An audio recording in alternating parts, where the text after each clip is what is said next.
여기에 계신 주님을 찬양합니다.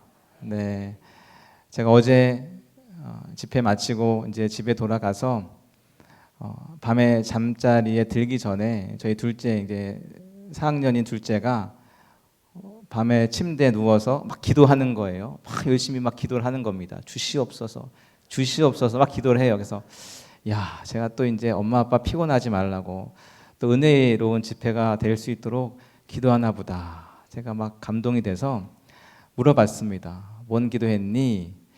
내일 학교 가지 않게 주시옵소서. 이렇게 기도했다는 거예요. 네, 계약을 했거든요 오늘. 네. 그렇죠. 학교 가는 게 참 쉽지 않습니다. 근데 막상 가면 재밌게 놀고 또 공부도 하는데 가는 게 참 쉽지 않죠. 교회 나오는 것도 똑같아요. 교회 나오면 예배도 드리고 찬양도 하고 기도도 하고 말씀도 듣고 간식도 먹는데 여기까지 나오는 게 여간 어려운 게 아니에요. 여러분들 결코 쉽게 나오신 게 아닌 것을 알고 있습니다. 우리 중에 바쁘지 않은 분들 없고요. 피곤하지 않으신 분들 없습니다. 갈까 말까 고민하다가 나오신 분도 계실 테고 여러 가지 바쁜 일정 조정해서 나오신 분들도 분명히 있을 겁니다. 어쨌든 나오신 모든 분들 또 영상으로 함께 하시는 모든 분들 주님 만나시고 회복되어지는 은혜가 가득하길 축복합니다. 네, 어제는 우리가 야곱을 통해서 여기에 함께 하시는 하나님에 대해서 나누었습니다. 그러니까 우리의 삶의 모든 자리, 특별히 홀로됨을 경험하는 그 버려진 자리에 주님께서 찾아오셔서 우리를 만나주시고 우리를 변화시켜 주시는 것이죠. 그 은혜가 우리의 매일매일 삶 가운데 경험되어지기를 축복합니다. 우리의 일상이 변화의 삶이 될 수 있기를 바랍니다. 오늘은 이어서 두 번째 날입니다. 오늘의 제목이 뭐죠? 소망이 없는 자리에서 하나님을 발견하는 겁니다. 오늘도 그 만남과 변화의 자리에 여러분을 초대하겠습니다. 우리 옆에 계신 분들을 바라보면서 한 번 더 인사하겠습니다. 하나님이 여기 계십니다. 하나님이 여기 계십니다. 한 번 더 인사하겠습니다. 하나님이 우리와 함께 하십니다. 네. 어제 야곱은 하나님을 만난 다음에 이렇게 고백을 합니다. 여호와께서 과연 여기 계시거늘 내가 알지 못했구나. 여기라는 단어가 등장하는데요. 히브리어로는 하제라는 단어입니다. 이게 가까운 곳을 뜻해요. 그러니까 여기에 강대상이 있다. 여기에 물컵이 있다. 할 때 여기라는 지시대명사 하제를 쓰죠. 그렇다면 조금 거리가 있는 곳을 나타낼 때는 어떤 단어를 쓸까요? 저기에 피아노가 있다. 혹은 거기에 피아노가 있다. 이런 단어를 씁니다. 히브리어로는 샴이라고 합니다. 거기라는 뜻입니다. 그러니까 여기에 누가 계세요? 하나님이 계시고 거기에 누가 계십니까? 하나님이 계시는 줄로 믿습니다. 그러니까 여기에도 거기에도 하나님이 계신 거죠. 그러니까 사실 여기랑 거기랑은 똑같은 뜻입니다. 똑같은 뜻이에요. 그래서 어제는 여기라는 단어를 살펴보았다면 오늘은 이 거기라는 단어를 중점적으로 살펴보겠습니다. 이 에스겔서 1장 3절에 보면 바로 이 거기, 즉 샴이라는 단어가 등장을 하고 있습니다. 굉장히 중요한 단어인데요. 그런데 안타깝게도 우리가 보는 이 개역개정 성경은 그 중요한 샴이라는 단어를 이제 번역하지 않았어요. 그래서 새번역 성경을 보면 그 단어를 번역해서 이렇게 번역하고 있는데요. 제가 읽어드리겠습니다. 주님께서 바빌로니아 땅에 그발 강가에서 부시의 아들인 나 에스겔 제사장에게 특별히 말씀하셨으며 거기에서 주님의 권능이 나를 사로잡았다. 이렇게 이야기하고 있습니다. 그러니까 에스겔이 있는 그 장소 거기에 하나님이 임했다라고 거기라는 단어를 강조해서 설명하고 있는 거죠. 그렇다면 하나님이 임하신 에스겔이 있는 거기는 과연 어떤 곳일까? 우리 1절에서 3절까지 보면 그것에 대해서 설명을 해주고 있는데요. 먼저 1절 한번 보십시오. 30째 해 넷째 달 초닷새에 내가 그발 강가 사로잡힌 자 중에 있을 때에. 그 보니까 30째 해, 즉 30살이 되었습니다. 내가, 즉 에스겔이죠. 그발강가, 그발강가라는 곳에 있습니다. 그리고 사로잡힌 자 중에, 즉 포로로 잡혀온 사람들 중에 하나로 내가 있는 거죠. 30살 그발강가 포로 중에 한 명으로 이 에스겔이 있습니다. 2절 보시면 또 이렇게 설명하고 있습니다. 여호야긴 왕이 사로잡힌 지 5년 그달 초닷새라.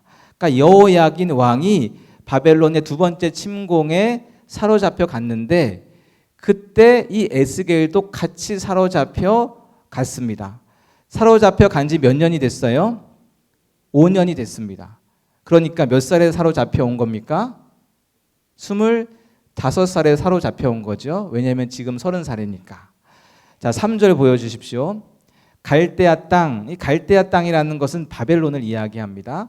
이 바벨론 땅 그발 강가에서 여호와의 말씀이 부시의 아들 제사장 나 에스겔에게 특별히 임했다. 그러니까 에스겔의 아버지는 제사장이었다. 그래서 에스겔도 제사장이었다라는 것을 알 수가 있습니다. 자, 정리해서 보면 제사장이었던 에스겔이 몇 살이에요? 25살에 포로로 끌려와서 5년이 지났습니다. 그래서 30살이 되었고 바벨론 땅 그발강가에 여전히 살고 있다. 이렇게 설명을 할 수가 있겠습니다. 그렇다면 그 에스겔이 지금 있는 이 바벨론 땅 그발강가라는 곳이 어떤 곳일까? 첫 번째로 그곳은 꿈과 소망을 잃어버린 장소라고 설명할 수 있겠습니다. 꿈과 소망을 잃어버린 장소. 에스겔의 아버지는 제사장이었습니다. 이때는 제사장이 세습이었어요. 그래서 아버지가 제사장이었으면 아들도 제사장이 되는 거죠. 그러니까 에스겔은 어렸을 때부터 자신의 진로와 자신의 미래와 자신의 꿈이 분명했습니다. 나는 커서 아버지처럼 제사장이 되어 성전에서 봉사하고 예배를 섬기고 주님을 위해 일할 거야. 분명한 꿈이 있었습니다. 요즘 우리 젊은이들의 고민이 뭡니까? 내가 앞으로 무슨 일을 해야 하는지, 정작 내가 좋아하는 일이 무엇인지, 어떤 진로를 선택해야 되는지 잘 모르겠다라는 게 우리 젊은 학생들과 청년들의 고민일 텐데 이 에스겔은 분명한 미래와 진로와 꿈이 확실하게 잡혀 있었습니다. 그래서 그 미래를 바라보며 꿈꾸며 열심히 준비하며 살아가고 있었죠. 그런데 25살이 되었을 때 날벼락 같은 일이 발생하는 거예요. 바벨론이 침공해서 왕을 잡아가고 사람들을 잡아가고 에스겔까지 잡아갑니다. 그리고 몇 년이 지났어요? 5년이 지났습니다. 그래서 30살이 되었어요. 이제 성전에서 본격적으로 일할 수 있는 30살이 되었는데 여전히 에스겔은 성전에 있는 것이 아니고 바벨론 땅, 포로된 땅, 그발강가에서 살아가고 있는 거죠. 그러니까 그의 꿈과 그의 미래가 완전히 사라져 버렸습니다. 내가 이제 무엇을 꿈꾸며 살아가야 하는지, 나는 이제 앞으로 무엇을 바라보며 어떤 미래를 준비하며 살아가야 하는지 그에게는 그런 고민이 있을 수밖에 없죠. 내가 고향에는 돌아갈 수 있을까? 내가 살아생전에 제사장으로 성전에서 봉사할 수 있을까? 1년만이라도 아니 단 한 달만이라도 봉사하면 좋겠는데 그 꿈이 점점 멀게만 느껴지는 겁니다. 바로 그 자리는 그런 자리예요. 내가 어려서부터 꿈꿔왔던 나의 꿈과 미래와 모든 소망이 다 사라져버리는 그곳. 그곳이 바로 바벨론 그발강가죠. 또 그 땅은 어떤 땅이냐? 절망과 고통의 땅입니다. 왜냐하면 지금 이들이 뭘로 끌려온 거예요? 포로로 끌려온 겁니다. 포로로 끌려와서 운하공사에 투입이 되었습니다. 그래서 매일같이 그냥 공사 현장에 나가서 공사하는 거예요. 말이 그렇지 그 삶이 얼마나 힘들고 고통스러웠겠습니까? 편히 살 집이 있습니까? 배불리 먹을 음식이 있겠습니까? 언제 끝날지도 모르는 그 공사 현장에서 매일매일 고된 노동에 시달려야 하는 거죠. 제대로 된 장비가 어디 있습니까? 그냥 몸으로 때우는 거예요. 다친다고 한들 제대로 된 치료가 이루어지지 않지요. 적절한 보상이 있을 리가 없습니다. 우리가 겪어보지 못한 상상할 수 없는 차원이 다른 고통과 그 삶이 그들의 삶이었습니다. 그래서 같은 배경을 가지고 있는 시편 137편 1절은 당시 그들의 눈물을 이렇게 기록합니다. 137편 1절 보시면 우리가 바벨론의 여러 강변 거기에 앉아서 시온을 기억하며 울었도다. 이렇게 말씀하고 있습니다. 그러니까 그들이 할 수 있는 게 뭐예요? 그냥 앉아서 우는 거예요. 시온을 생각하며 과거를 생각하며 고향과 예루살렘을 생각하며 우는 거. 그거밖에 그들이 할 수 있는 게 없어요. 그리고 그 사람들에게 이 바벨론 사람들이 조롱합니다. 노래 한번 불러봐라. 너네들이 성전에서 노래하며 살았을 텐데 그때 성전에서 부른 노래 여기서 우리 앞에서 한번 불러봐라. 이렇게 조롱하며 무시하지요. 그들의 조롱이 얼마나 깊었던지 그들의 무시가 얼마나 마음에 상처가 되었던지 이 시편 137편 마지막 9절에 보면 이렇게 이야기하고 있습니다. 내 어린 아이들을 바위에다가 메어치는 자는 복이 있으리로다. 아멘. 여러분 보시면 너무 잔인한 이야기 아닙니까? 어린 아이들이에요. 어린 아이들은 지역과 시대를 막론하고 이제 보호받아야 될 아이들이죠. 누군가를 공격할 힘도 없고 자신을 방어할 힘도 없는 그 어린 아이들은 비록 적일지라도 보호해 주는 것이 마땅합니다. 그런데 바벨론의 어린 아이들을 바위에 메어치는 자는 복이 있다. 이렇게 말하고 있으니 이 말을 하는 유대인들의 마음속에는 얼마나 깊은 상처와 분노가 있었다라는 말입니까? 또 다르게 생각해 보면 이 유대인들이 이런 취급을 받은 거예요. 자신들의 아이들을 데려다가 바위에 메어치는 것들을 그들이 경험했어요. 보았어요. 그래서 저 바벨론 사람들도 똑같이 당했으면 좋겠다. 똑같이 복수했으면 좋겠다. 그런 고백을 하고 있는 거죠. 여러분, 그들이 서 있는 바벨론 땅 그발 강가는 바로 그런 장소입니다.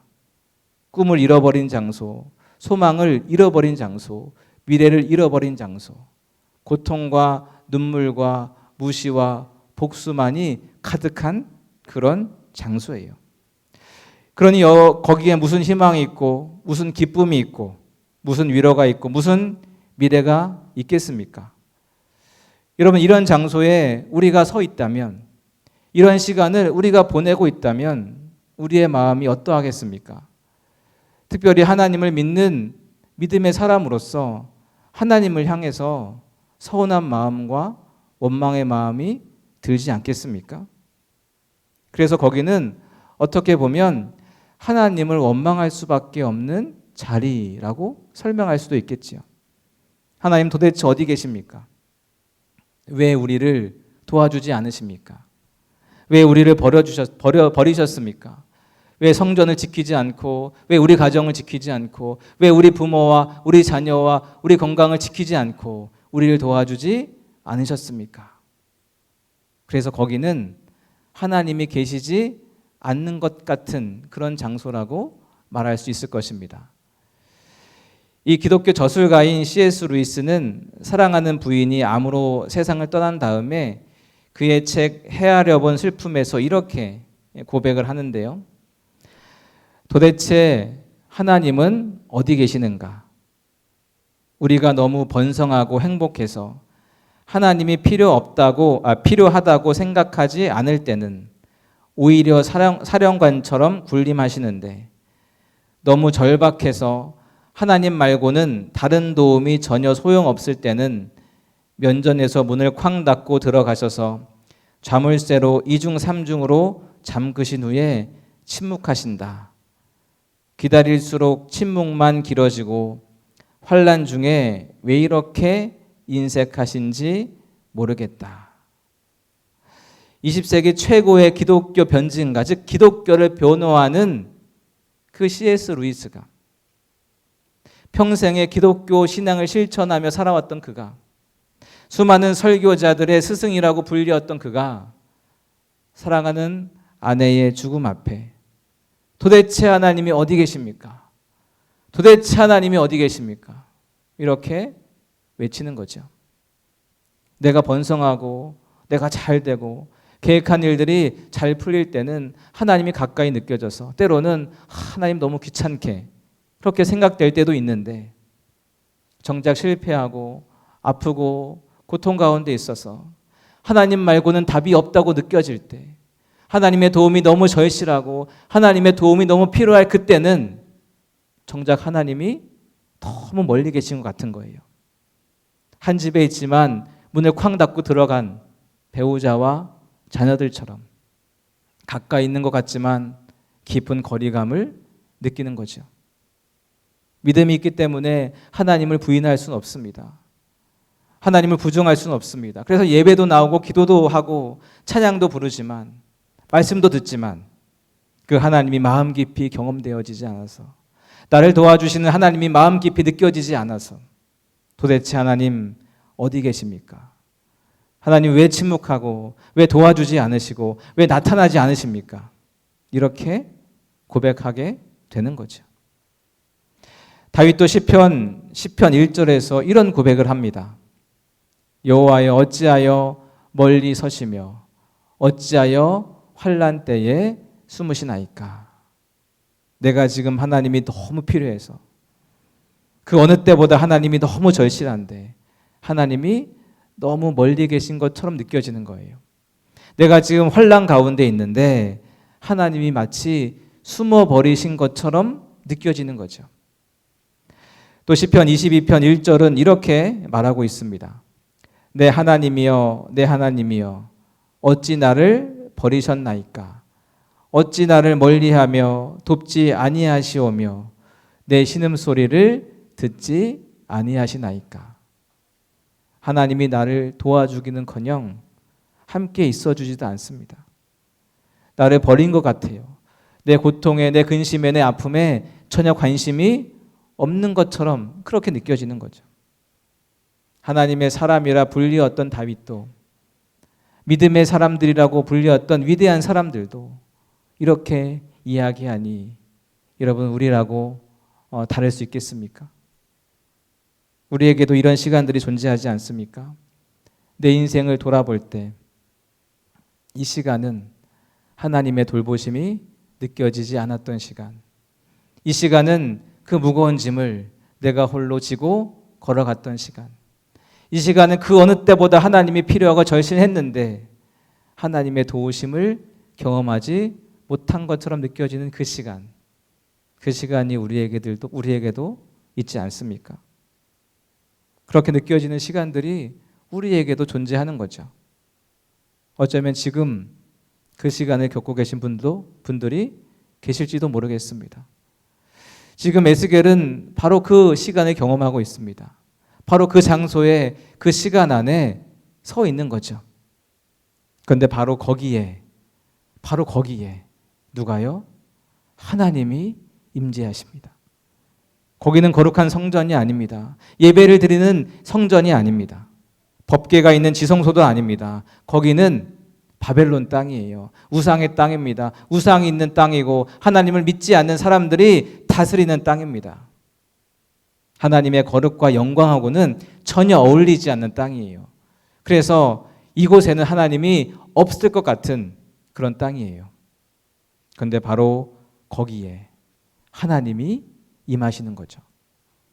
그래서 에스겔서가 샴 거기라는 단어를 계속해서 강조하고 있습니다. 거기에 하나님이 계시지 않는 게 아니야. 거기에 하나님의 은혜가 없는 게 아니야. 거기에 하나님의 돌보심이 없는 게 아니야. 거기에도 하나님이 함께 하시고 거기에도 하나님의 은혜가 있고 거기에도 하나님의 인도하심과 돌보심이 있다. 그 이야기를 하고 있습니다. 다시 1절 한번 보십시오.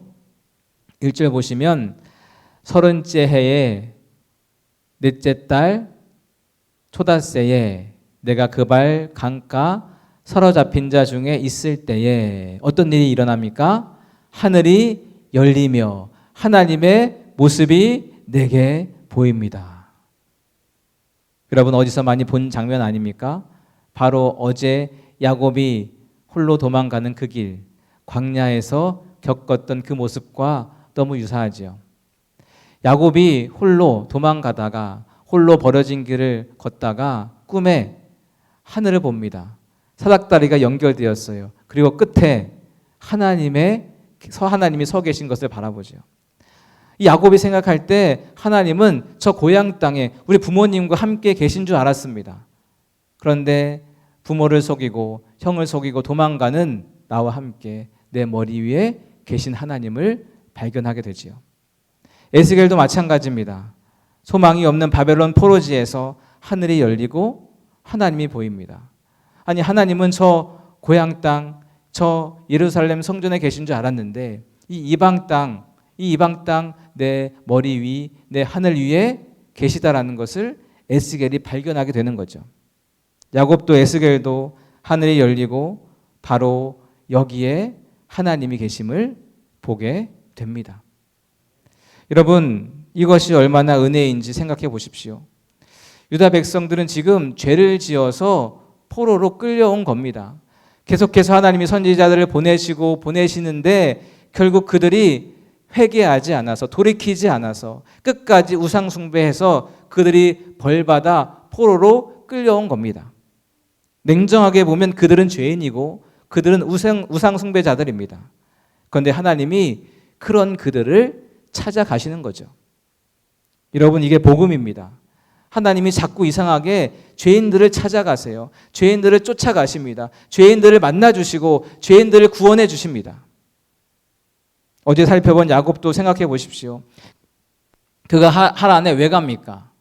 전도하러 가는 게 아니잖아요. 선교하러 가는 게 아니잖아요. 하나님께 사명 받고 가는 게 아니잖아요. 형 속이고 아버지 속이고 그렇게 도망가는 거잖아요. 그런데도 하나님이 그를 쫓아가십니다. 그를 만나십니다. 그를 변화시키십니다. 그것이 하나님이 우리에게 보여주시는 복음이죠. 여러분 에덴 동산에서 아담과 하와가 하나님의 말씀을 어기고 죄를 지었습니다.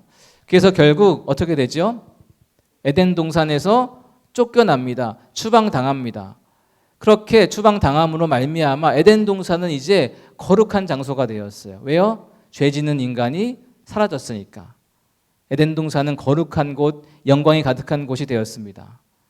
그런데 하나님이 그 거룩한 에덴 동산에 머무시는 게 아니고 추방당한 아담과 하와를 쫓아가십니다. 그래서 창세기 4장에 보면 이 하와가 이 아들을 낳는데 이렇게 고백합니다. 하나님으로 말미암아 내가 득남하였다. 이 말은 여호와께서 도와주셔서 내가 득남하였다라는 말이죠. 비록 내가 죄를 짓고 추방자로 살아가지만 하나님이 그 추방자를 따라오셔서 추방자의 자리에 쫓아오셔서 그들의 삶을 도우시고 이끄신다라는 것입니다. 여러분 이스라엘 백성들은 광야에서 끊임없이 불순종하고 죄를 짓고 불평하고 원망했습니다. 그럼에도 불구하고 하나님은 성막을 지키게 하시고 그들과 함께 거하셨습니다. 매일 만나와 메추라기로 그들을 먹이셨고 불기둥과 구름기둥으로 그들을 인도하셨습니다. 왜요? 그들이 선해서요? 그들이 착해서요? 그들이 말씀에 순종해서요? 아니요. 죄인을 쫓아가시는, 죄인을 사랑하시는 하나님의 은혜 때문이지요. 그 하나님이 우리를 쫓아오시는 줄로 믿습니다. 내가 죄짓고 저리로 도망가면 그리로 쫓아오시고, 내가 죄짓고 또 다른 곳으로 도망하면 그곳으로 쫓아오시고, 내가 죄짓고 주님으로부터 멀리 피하면 거기까지 나를 쫓아오시지요. 그래서 시편 139편 8절부터 10절은 이렇게 말씀하고 있습니다. 내가 하늘에 올라갈지라도 거기 계시며 스올에 내 자리를 펼지라도 거기 계시니이다. 내가 새벽 날개를 치며 바다 끝에 가서 거주할지라도 거기서도 주의 손이 나를 인도하시며 주의 오른손이 나를 붙드시리이다. 아멘. 하늘로 도망가도 하나님이 거기 계시고, 땅으로 도망가도 하나님이 거기 계시고, 바다 끝으로 도망가도 하나님이 거기 계셔서 하나님이 나와 함께 하시고 나를 인도하시는 줄로 믿습니다. 하나님은 왠지 거룩한 곳에, 죄가 없는 곳에, 하나님의 성전에 거하실 것만 같은데 그 하나님이 친히 죄인을 쫓아오시는 거예요. 친히 죄된 나를 쫓아오시고 우상이 가득한 그 자리에 찾아오시는 것이죠. 여러분, 그래서 예수님이 그 영광스럽고 거룩한 하늘 보좌를 버리고 죄 많고 우상 가득한 이 땅에, 우리의 인생에 내려오신 것 아닙니까? 그 하나님이 우리와 함께 하시는 줄로 믿습니다. 내가 잘나서가 아니에요. 내가 선해서가 아닙니다. 내가 믿음이 좋아서가 아니에요. 내가 열심히 주의 일을 해서가 아닙니다. 죄인을 쫓아오시는, 죄인을 쫓아오셔서 만나시는, 죄인을 만나시고 구원하시는 하나님의 은혜 때문이지요. 그래서 성경 전체는 사실 죄인을 쫓아오시고 그 죄인을 만나시고 그 죄인을 구원하시는 하나님의 사랑의 이야기, 은혜의 이야기입니다. 그렇게 에스겔이 하나님을 만나지요. 그 죄된 땅, 우상이 가득한 땅, 죄된 인간인 그 에스겔을 쫓아오시는 그 하나님을 만나게 됩니다. 더군다나 4절 보니까 하나님이 어디에서 오고 계시냐? 4절 보십시오. 내가 보니 어디에서 옵니까?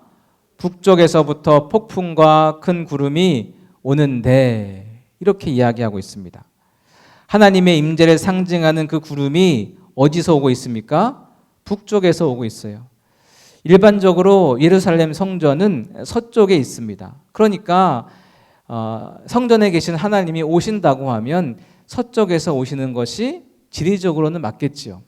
그런데 하나님이 서쪽에서 오시는 것이 아니라 북쪽 길을 따라 오신다, 이렇게 이야기하고 있습니다. 아니, 북쪽 길이 어떤 길이길래 하나님이 서쪽이 아닌 북쪽 길로 오시는 것입니까? 아니, 구름이니까 뭐 산이 막는 것도 아니고 무언가 장애물이 있는 것도 아닐 텐데 하나님이 의도적으로 북쪽 길을 타고 오시는 거죠. 북쪽 길이 어떤 길입니까? 북쪽 길은 유대인들이 바벨론의 포로로 끌려올 때 걸어왔던 그 길이 북쪽 길입니다.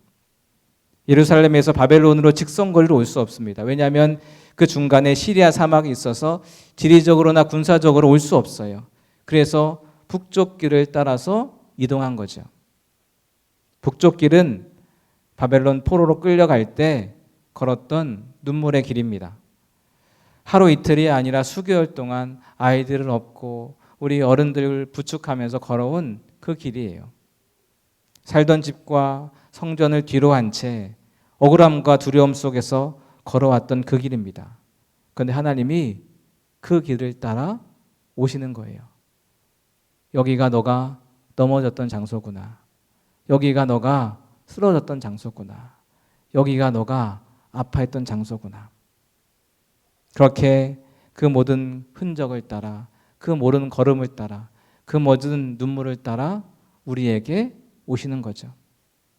하나님이 단순히 목적지에 계신 분이 아니라 우리가 걸어온 모든 길을 함께 걸어온 분이라는 것을 기억하십시오. 목적지에서 야 빨리 와, 이리로 와, 이런 분이 아니고요. 우리의 모든 걸음을 함께 걸으며 모든 고난의 시간, 모든 눈물의 시간에 동참하시는 분이십니다. 여러분, 우리의 인생에도 이런 북쪽 길이 있지 않습니까? 돌아가고 싶지 않은 길, 다시는 걷고 싶지 않은 길, 눈물로 걸어야 했던 그 고난의 시간들 말입니다. 병원의 수술실 앞에서 떨면서 보냈던 시간, 사랑하는 가족을 잃고 홀로 견뎌야 했던 그 시간, 사람들에게 오해받고 억울한 누명을 쓰고 밤마다 통곡하며 지새운 그 시간들, 그 북쪽 길이 우리에게도 있지 않습니까? 하나님께서 우리 인생의 그 북쪽 길을 따라 우리에게 오십니다.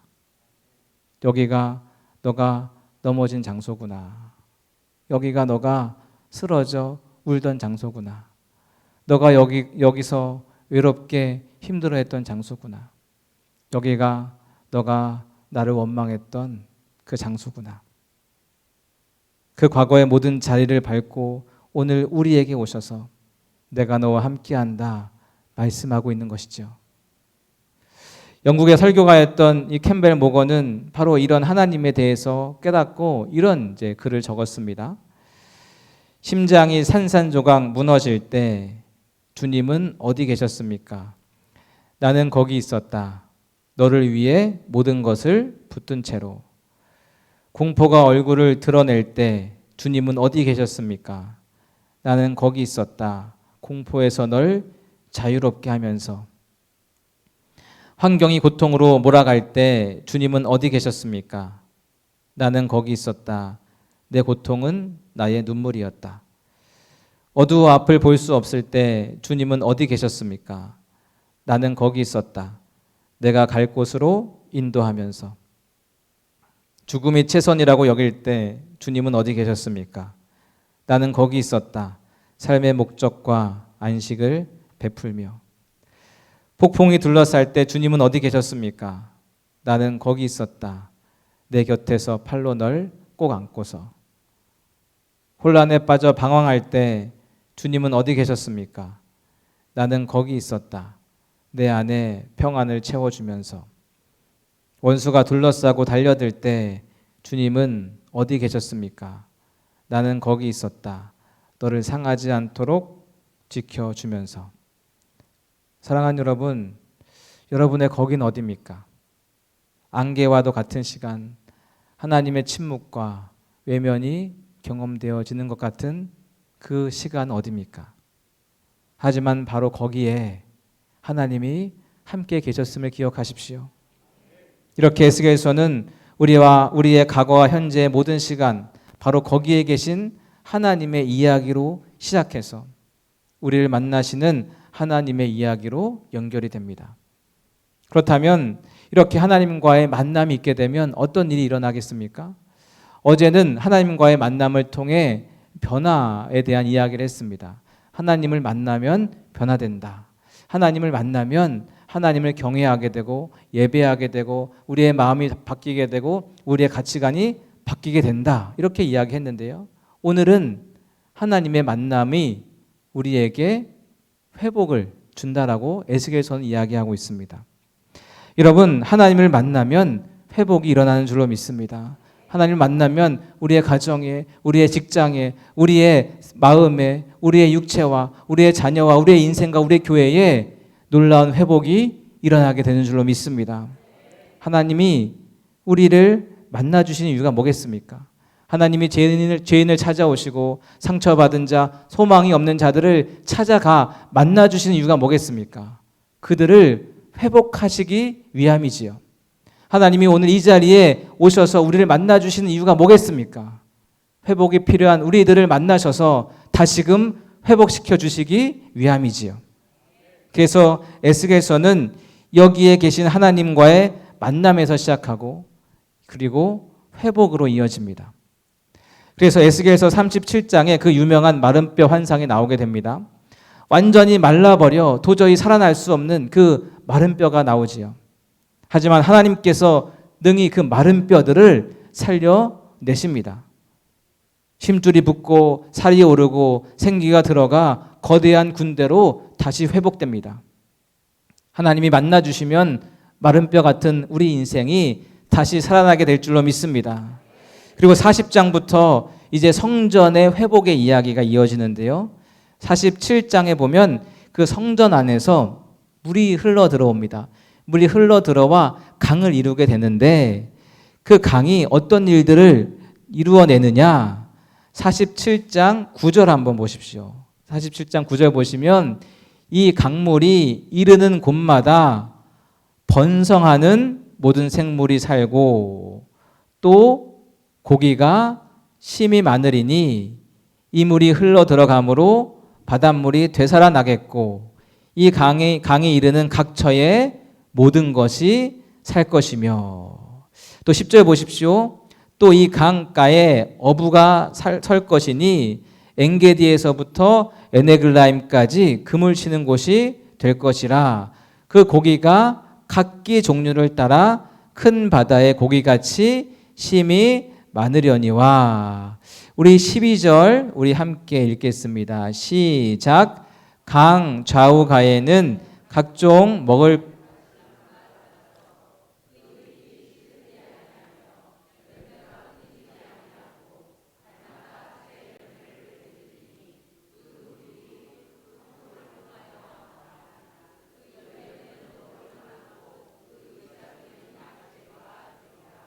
아멘. 그 강물이 흐르는 곳마다 생명이 살아납니다. 번성합니다. 열매가 맺힙니다. 이런 축복이 우리 삶에, 우리 가정에, 우리 교회에 가득하길 축원합니다.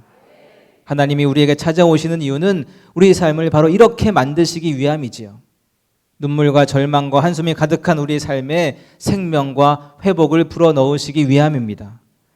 그리고 나서 에스겔 48장 35절로 가보겠습니다. 48장 35절 말씀 보시면 이렇게 되어 있습니다. 그 사방의 합계는 18,000척이라. 그날 후로는 그 성읍의 이름을 여호와 삼마라 하리라. 아멘.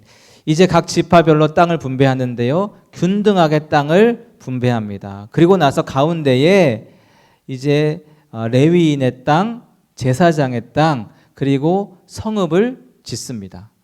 그런데 그 중에서 이 레위인들, 거룩한 레위인들이 사는 레위인의 땅도 아니고 성전이 있는 제사장의 땅도 아니고 평범한 사람들이 살고 있는 성읍의 이름을 여호와 삼마라고 이름 짓습니다. 즉 하나님이 거기 계신다, 함께 계신다, 그렇게 이름을 짓는 거예요. 아니 거기는 레위인이나 제사장들의 땅에 비하면 아주 속된 땅이지요. 한마디로 평범한 일상을 살아가는 땅입니다. 하나님이 계신다고 한다면 제사장의 땅이나 레위인의 땅에 살아가실 법한데 하나님은 평범하고 아주 일상적인 성읍에 거하신다 말씀하는 거예요.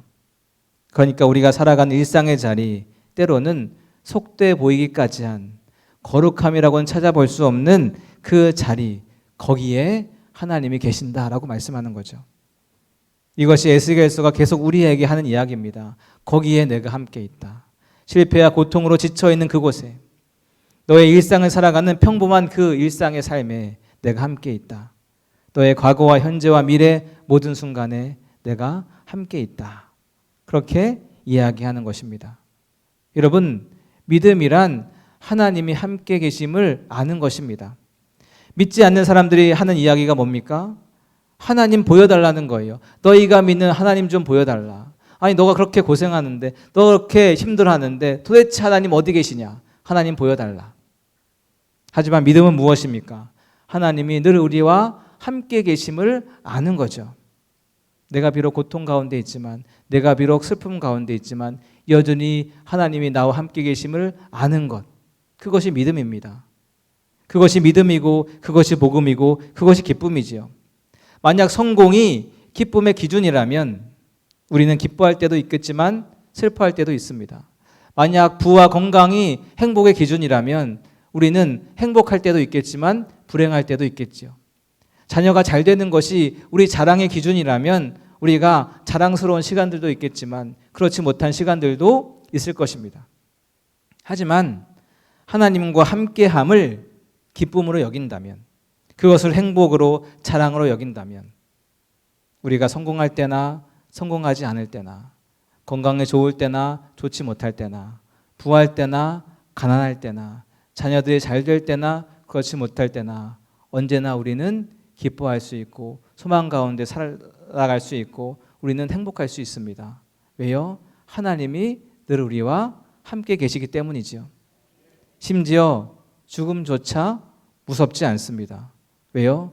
죽음을 통과한 이후에도 하나님과 천국에서 함께 있기 때문입니다.